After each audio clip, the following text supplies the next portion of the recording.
I'm kind of surprised because the reception in BC and when I was there was complete opposite. Every single Indigenous person I spoke to was 100% in support of the Coastal GasLink project. I mean, I met with Chief Crystal Smith. I interviewed her. I did a ton of stuff. So I'm not surprised by this, but I'm a little caught off guard at the sheer willingness to break the law that these people are willing to do to stop any project from happening. And it doesn't matter what the rules are or what the laws are.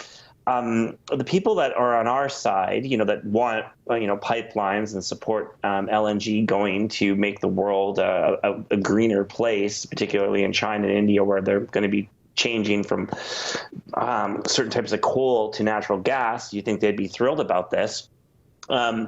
It doesn't matter what if we lose a battle on our side. Well, we wait and we fight another day. We protest, but we do it peacefully. We've never broke the law that I can think of anyone on our side. But the other side, the ones that they don't care, is if they can stop it or prolong it or whatever, they're going to do whatever they can to destroy our economy. And I don't even know what's motivating them anymore, because the vast majority of Indigenous people want these projects. I mean, all of them. So I'm blown away, but not surprised. Well, I know what you're saying is true because I've followed the Coastal GasLink case in the courts.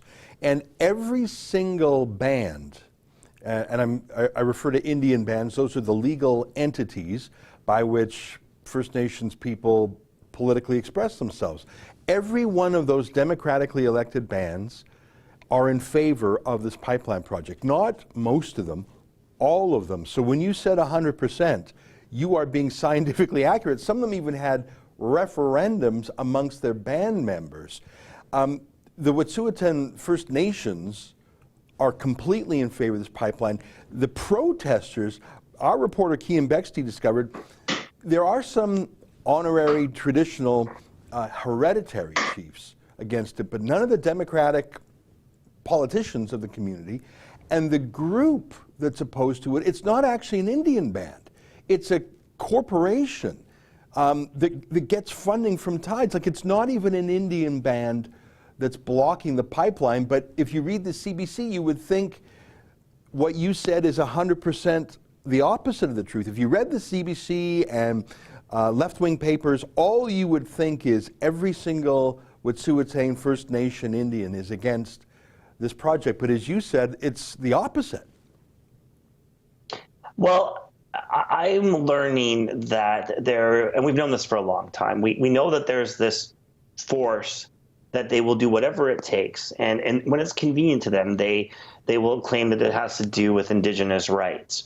But the truth of the matter is, when the Indigenous groups, bands, etc., don't support their narrative, they don't care. They don't care about anything about Indigenous at all.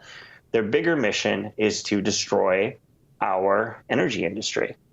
And I think that their true colors are coming out. Everyone is starting to realize that. People are sick of this. People know that these projects are essential for, one, our sovereignty, our economy, and our future.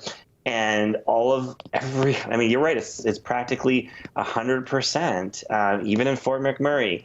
Even with Chief Alan Adam and his flip-flopping he's doing again, he still supports the tech project. The bottom line is that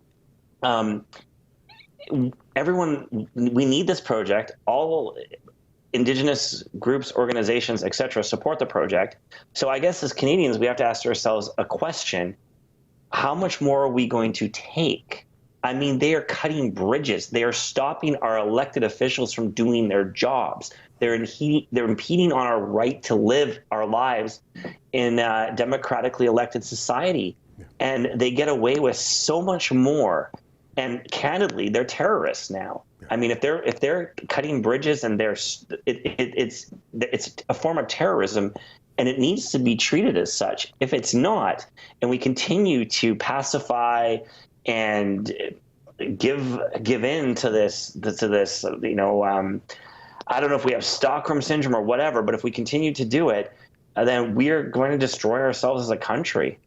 We've gone through the courts. These projects have gone through vast regulations and review after review after review. And we have accepted every decision and moved forward every time. They aren't doing the same. And now, even Premier Horgan, he's getting fed up too. He said, you know what, the Trans Mountain Pipeline's a done deal. I did everything in my toolbox. There's no more tools. I got a deal. At least he's a big enough man. I totally disagreed with everything he's done to that pipeline, but at least he's a big enough man to admit that the law is the law. Yeah. If Canadians, it doesn't matter, if we don't accept the rule of law, then why are we even talking about being a country? It's embarrassing. This should not be happening. And we need investment. Any type of project, no matter what it is, we need investment. And if this is what the world looks at and says, why would we invest in Canada? Because they can't even govern, and they can't even get their people to accept the rule of law, then I don't know what we're going to do. That's an excerpt from the Ezra Levant Show, which is a show I do every day. I do a monologue, interview an interesting guest, and then I read my hate mail. But you've got to subscribe to it, which you can do at premium.rebelnews.com.